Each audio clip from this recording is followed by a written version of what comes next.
CM Punk came out with some guns loaded on Wednesday, and the rumor mill and reporting has not stopped since.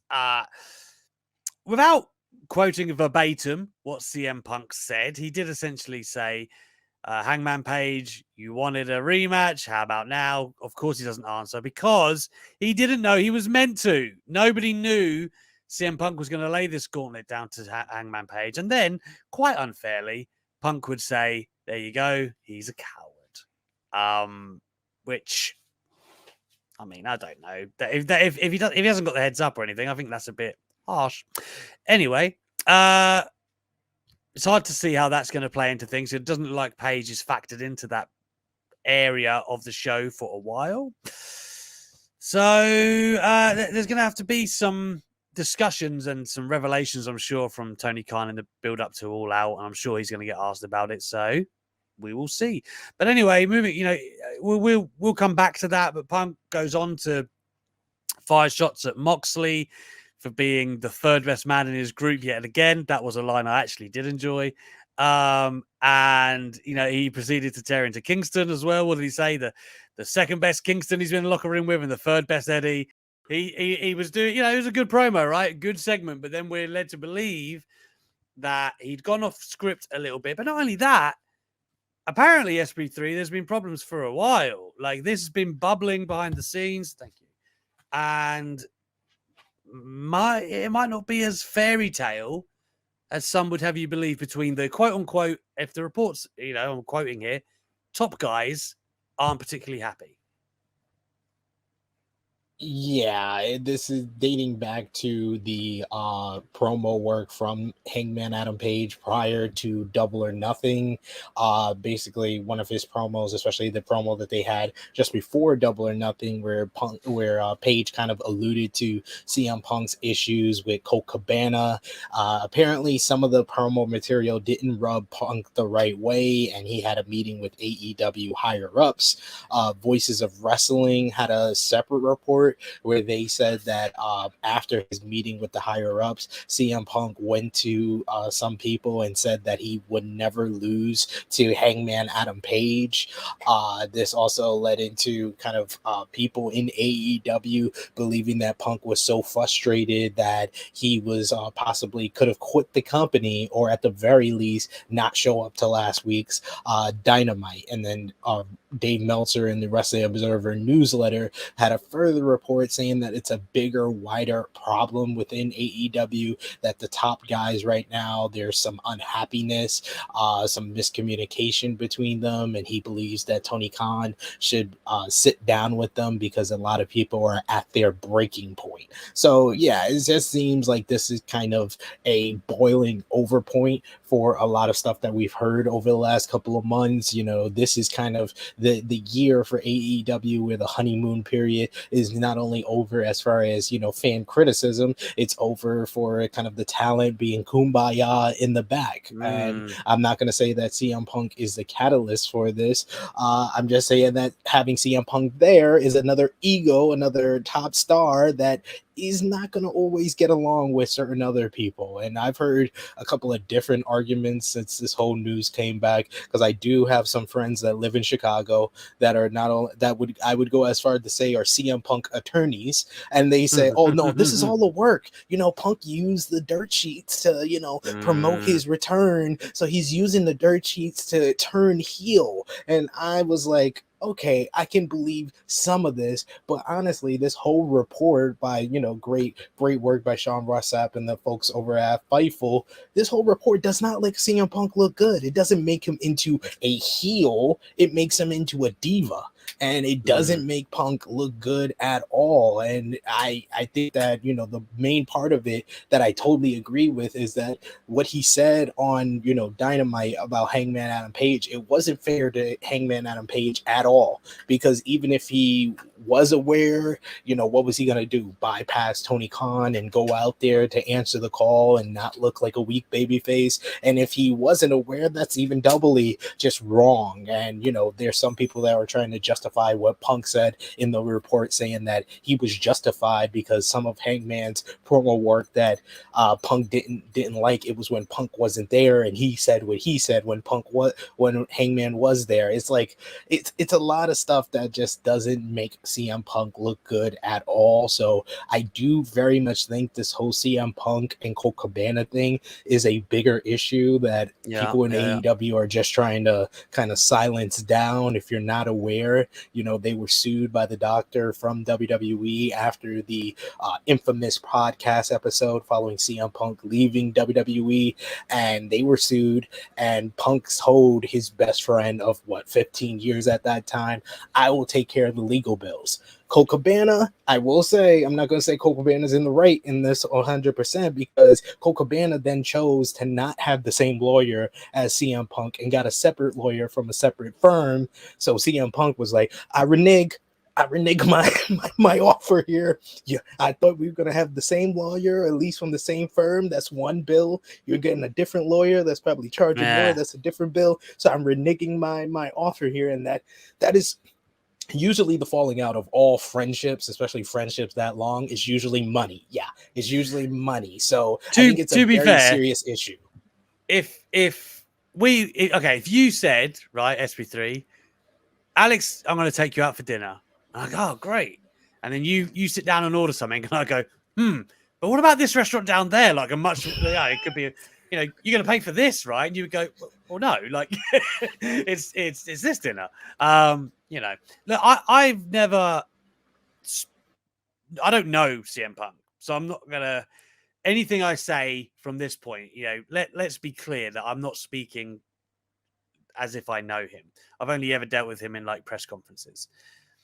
I will say when he first came back, I don't know if he was on the press conference SB3, but I was, and one of the first things that he said was, oh, well, anybody that I've blocked before, let's just get out this way. I'm not going to talk to you and stuff like that. And everyone was a bit like, that's a bit weird. Like, you've just had this triumphant return, like in the last hour. And already he was, he already had that wall up. I can believe, is what I'm saying, that he's not the most straightforward guy. If he doesn't like you, or he can definitely be rubbed the wrong way. Has any of this happened? I don't know. But I do think that Punk was kind of looked in this little window from the internet wrestling community where he's like romanticized, right? Because he was away for 7 years, and WWE is the big evil corporation, and in many ways they are, right? But particularly in that exit, everybody was like, they did Punk wrong. They killed his love for wrestling, and because we all loved Punk the performer so much, I feel like he was held in even higher regard, right? And he's kind of bulletproof for a while. Nobody would really consider something like this. Nobody ever really, despite there's been many people in the business that have said so, no one's ever really thought that Punk is a problem, right? But now, here we are. We're away from WWE. We're in AEW, and these issues are starting to emerge. I mean, reportedly, I should say. Not saying there's not a way back. Not saying that, maybe it's been dramatized, maybe it hasn't, but there's rarely smoke without fire. And that promo, if, indeed they didn't know what was being said, then on some level, it's unprofessional at the very least. I do like what CM said here. Where is she? Phil making me agree with Paul. I hate this.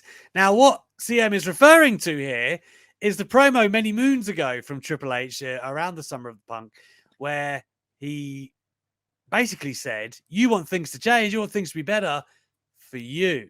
And that kind of alludes to what SB3 was saying earlier. Is CM Punk, with his ego in there, when we all came back, he said he wanted to work with everyone, and we were getting this great run of him working with different talents. But now, and then he's worked his way to being champion. And okay, like, is it getting a bit more political now? So how do you read the situation? How do you think Triple H's words have aged. What is your take on this whole thing? To quote a despicable man, they work themselves into a shoot, brother. So when it comes to CM Punk, I have conflicting emotions because growing up, huge fan of the guy, but I'm also a kind of person who hates people. I hate politics.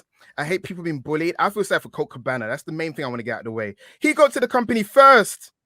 He didn't do a CM Punk. He didn't go, they text me an offer. Like, he was there from the ground up. You know what I'm saying? He was there in the trenches. And then CM Punk comes along. I don't want to work with that guy. Allegedly, reportedly, we don't know if that's the truth. But my guy hasn't been seen in a while. No. He got there first. And then it's like, well, I'm here now. And I don't want to be. Have they moved him to Ring of Honor? I don't know if Sid can...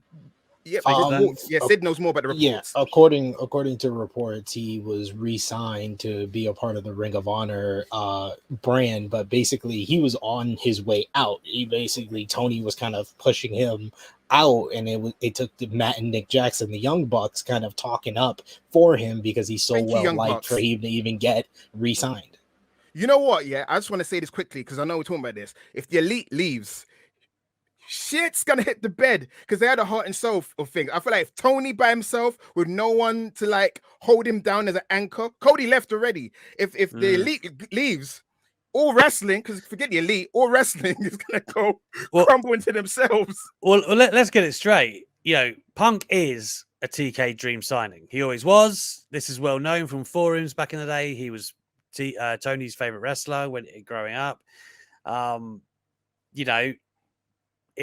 I'm just playing devil's advocate. If I had a company and I could sign The Rock, I can't say my judgment wouldn't be compromised. Tony's probably a better man than I, but I'm just saying, like, there is that element to it where, maybe Punk is like a favorite of his. I mean, every booker has him. Vince McMahon sure as hell had him. That could be an element. And to go back, growing up in the Monday Night Wars, there's a lot of politicking around. So this is great for wrestling, by the way. This is great. No matter how much we'd be like, oh, politics. This is actually exciting. So the moment Hangman and CM Punk fights again, you can smell the spiciness of it. It's like Shawn Michaels and Bret Hart, 97 all over again. Now I'm starting to understand why CM Punk loves Bret Hart. He holds grudges. He holds grudges like no one else. If you give him Coca-Cola instead of Pepsi, he's going to remember you and hate you for the rest of his life. So I like that there is beef going on. It makes wrestling more exciting. And also, Tony Khan come out with a whole nice guy routine. We know who you are. We've seen what you really are. Just embrace it. I just want people to put the cards. You know what I'm saying? That's what I want. I don't like the falseness of certain people's personalities. I don't like falseness in my wrestling. Be real. If you're Eric Bischoff in disguise, be Eric Bischoff. Actually, it's more like Dixie in disguise because he loves wrestlers. Dixie. Listen, first of all, Colt Cabana, he should not be ousted of a job. Straight up. No matter what whatever's happened there, whatever's happened between him and Punk, I'm sorry, it shouldn't affect his employment. So if that happens, it kind of is happening, I guess. Not that he was a prominent part, but you know what I mean. They've moved him. I think that's poor. Second of all, man, have Hangman open up the show on Wednesday, storming down the ramp. That's what I want. I want him to address some things. That's what I want from Hangman Adam Page. That wouldn't happen. You know why? Because Phil would leave the scene. That's what would happen. You know them ones, because Hangman could 5 shots back, and next thing you know, Phil's not feeling it anymore. He's not feeling it. He will make the show. But I like what Moxley said, by the way. He goes, don't give me that BS. You only came back because you're going broke. And I was like, you know what? That might be true, you know. How much of them comic books is he selling? You know, how much of them films is he? I like that film he did. It's on Netflix. The horror film he did. It's a good film. I forgot the name of it. But yeah, how much is he really doing away? He needs the moolah. So he's not going anywhere. He needs that money, that accolade. A promoter that listens and values him, that's his dream come true. He ain't going nowhere. He just want to flex his big boy boots. Wrestlers do it all the time. Give me that Sting money or I'm leaving.